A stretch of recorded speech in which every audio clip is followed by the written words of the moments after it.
Hello everybody, this is Daniel from the Go-To family. Today we are in Chania. Actually, we're about 20 minutes away from Chania here on the island of Crete in Greece. And right now we're at the Holy Trinity Monastery. I believe this is also called Agia Triada Monastery. So this is a nice little spot here on the outskirts of Chania that you want to come and check out. And just look at the scenery around me. You can just see the mountains in the background. This is a typical Cretan scenery right here. You can see all the olive trees in the back there. They also have the grapes as well that they're using, I believe, here for winemaking, because they have their own wine tasting here at the monastery. So this is really nice, and you can see that there's not a lot of people here. All you can really hear are the crickets.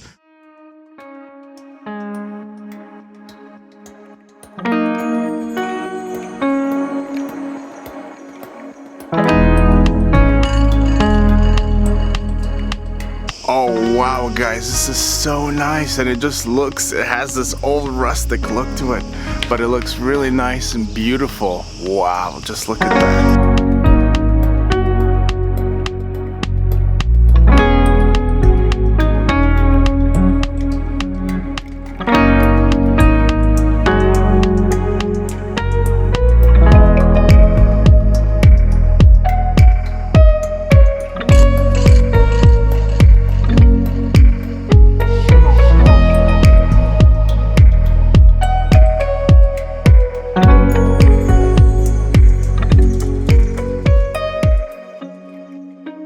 The grounds here are so nice, so we just went inside, and inside is just, you know, a nice kind of like austere, typical Orthodox kind of church.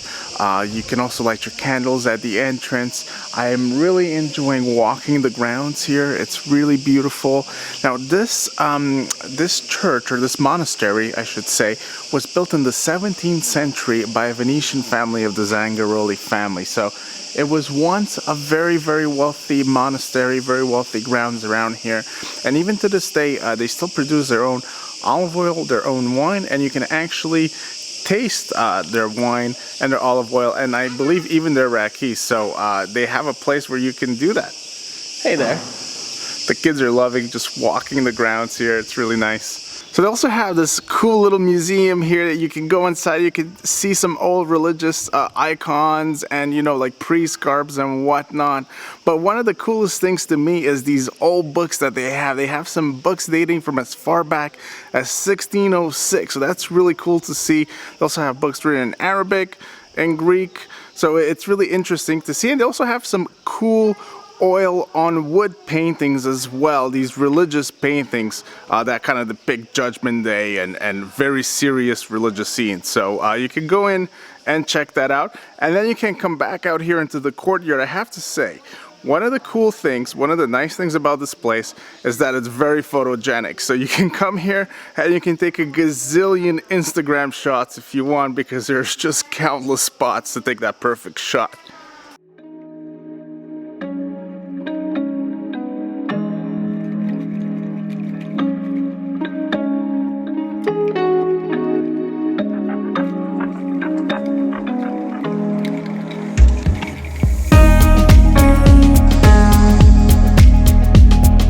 So right here, they have the museum and wine tasting shop. So we're gonna go check that out.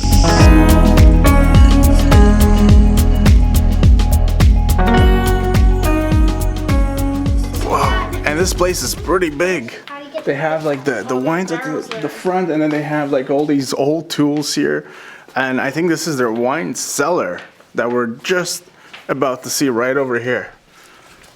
You can see this is Moni Agia Triada. So the name of the monastery, Agia Triada.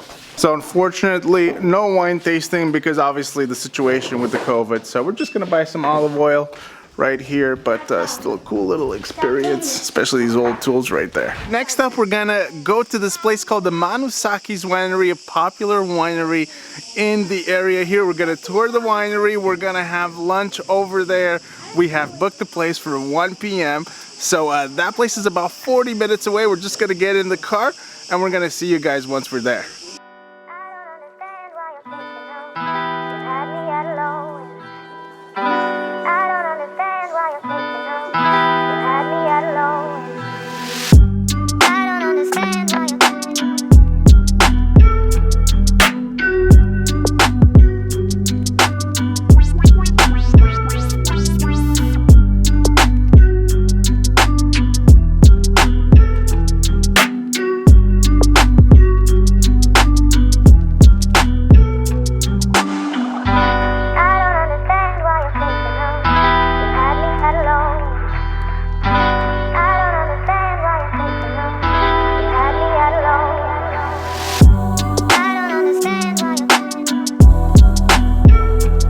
This is the Manousakis Winery.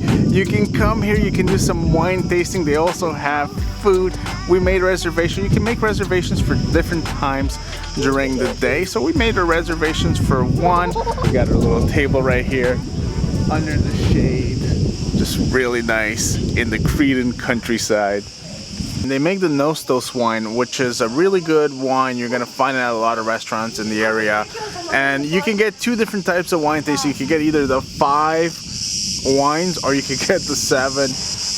Robin decided to go for the 7, so we're gonna taste 7 wines. So we're gonna be here for a while, and we also got a lot of food. So this is gonna be nice. They're gonna bring the food and some of the wines at the same time, so you're gonna get to taste some of the wine and also some of the food. So they have different types of varietals. They have Syrah, they have Grenache, they have a blend. They also have some white wines like Muscat, and some other also varietals, some Greek varietals in there as well. They might have even more than what they have on the shelf over there, but you can buy the bottles. So with your meal, you can either have a bottle or you can buy a bottle to go, or with your meal, of course, you can have the wine tasting. And the kids decided that they don't want to eat at the table. They're just gonna do their own little picnic right here. So they already brought their bread and they're just sitting over here and having a jolly old time. One is Nostos Assyrtiko. This is a local variety of indigenous of Santorini Island. Oh, okay. Assyrtiko is the variety. This is the Cretan version. It's our own Assyrtiko. Okay. All the vines are located, we have them 5 kilometers outside of our village, so it's all on the mountains. This is medium mineral and medium acidity. 2017 is the vintage. And organic. All our wines are organic. Oh, organic. Okay. Right on. Yamas, enjoy. Okay, thank you. Yamas. Cheers. Yamas. Cheers. Very nice. Cheers. Wow. Cheers. That is, oh, cheers. Your plates here. That is quite good. Has a lot of body for a white wine. A little fruity. It's a little chilled, but it has a decent amount of body for a white wine. How did you like that? It's really nice, and it's chilled just perfectly.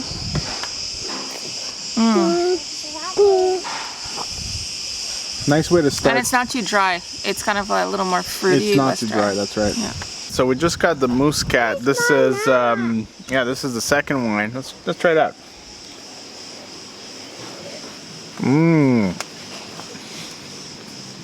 Wow, that is just so fragrant. It just smells like very fragrant, like a little fruity, but it's very nice.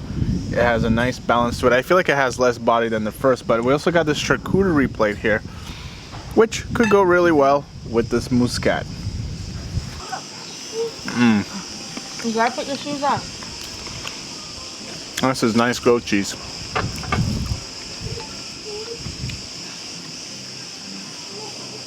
I think so. Oh yeah, that is really nice. Okay, so we got a bunch of dishes here. I got the appetizer, the giant beans. They're called the gigantes, so basically just giant. So you can see they're huge beans here. They come in this tomato sauce right here with these chunks of carrots and this nice tomatoey sauce right there. And I also got the beef and orzo. So this one, well, you can see it comes with orzo, which is like this long pasta. It looks like rice. And it's also in a tomato sauce, and it's kind of sprinkled with this cheese at the top. So it looks very nice. And I got these 2 dishes right here. We're gonna kind of mix and match a little bit in between the 2. All right, let's try these beans.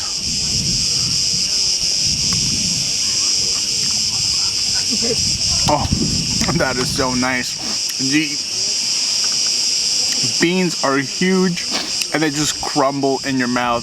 The sauce is not super tomatoey, I have to say, but it's quite salty. It's on the salty side, which I quite like, but I just really like beans, how soft they are. They just crumble in your mouth. It's really quite delicious. That is good. You have this sauce. It's kind of made up, like, I'm guessing, of olive oil and all these Cretan herbs in there as well to add some flavoring.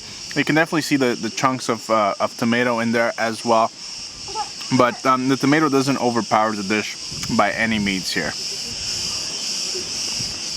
And just such a simple kind of workman-like kind of dish, a blue-collar dish, but it's just so delicious. And those beans, of course, are very good for you as well. So I really like that. All right, so next up we have this beef and orzo and a tomato sauce. And you can see that it's sprinkled with this cheese. They love cheese here on the island of Crete. You literally have it in every single dish, so this is no exception. I think the giant beans, the only dish that I haven't seen cheese sprinkled on top. So here we go. This is the beef with orzo right here. It looks very nice. You have that cheese on top. It's gonna give it some more flavor, more texture. Let's try it out.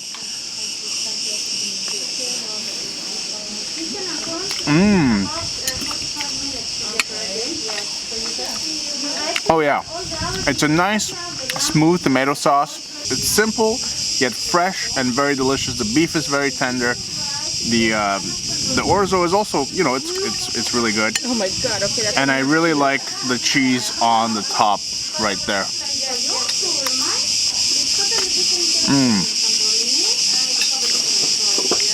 So it came to me. This beef and orzo right here just reminds me of an Indian beef biryani. And I'll tell you why. It's just the complexity of flavors that go into that sauce. Even though it's not super saucy or anything, there's just some spices in there that are put into that tomato sauce with that beef and that orzo. And it just really comes together really nicely. It's like there's something magic going on, just like in an Indian beef biryani, like a southern Indian beef biryani. And I really quite enjoy that. All right, so next up we have a rosé wine right here. And then we go to the rest. I think this is our 4th wine, right? Yes. This is our number 4 right here. Number 4, label is designed from Alexandra Manusaki, the current owner. Okay. The youngest daughter. I've been doing this since 1993, and they've been doing this whole restaurant scene for about 3 years. So last time we were in Crete, 2017, probably around when they started. So there you go. They are known to make some really good wine. Let's try this rosé out.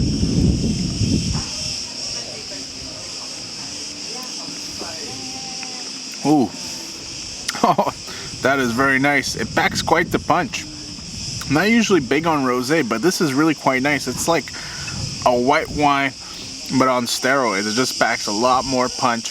I think it's a little more acidic. It's a little drier, but it really kicks you in the throat. It's also very refreshing. So I don't usually like lamb cooked in this way. I usually like it in a sauce, like a tomato sauce or something similar, but this is braised lamb, so it's still very tender, even though it might not look because it's fried. It was braised, not completely fried. It's not too fatty, but it still has fat, so you have to like fat to enjoy this meal. So what really complements the lamb are these french fries that you can dip in that olive oil fat, and honestly, it's out of this world. Look at that.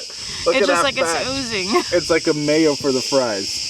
Anyway, this completes the dish. I mean, it's like, I don't know. There's no words to describe it. I don't know. If you could make a french fry better, that's how you do it. So we are running out of wines. This is our 6th one. They don't actually pour very big glasses, so even though you think that you're gonna get pretty wasted on 7 glasses, you're not. The glasses are not very big. This is the Alexandria Nostos. It's a blend, and yeah, this one is really good. I've had it before, actually. You have? You've had this before? And just very strong. Yes, I have. We have. Where did we have this before? We had it in Chania. She doesn't remember. So if you guys are ever in Chania and you want to do something in the surrounding area of Chania, this would be the perfect getaway from Chania. So you come here, enjoy some wine, enjoy some good food. Your kids can play out and about. So this is really nice. The only thing I can say about this place is that they have tours of the insides, and they're now closed. You can see the doors are closed, and that is because of the COVID situation. So no more tours, at least for now. That sucks, but it is to be expected. Outside of that, the food is awesome. Their wine, of course, some of the best wine in the region. So definitely a must if you are around here. All right, don't forget to subscribe, guys, if you haven't already done so. From the Go-To family here in Chania, we will see you guys in the next one.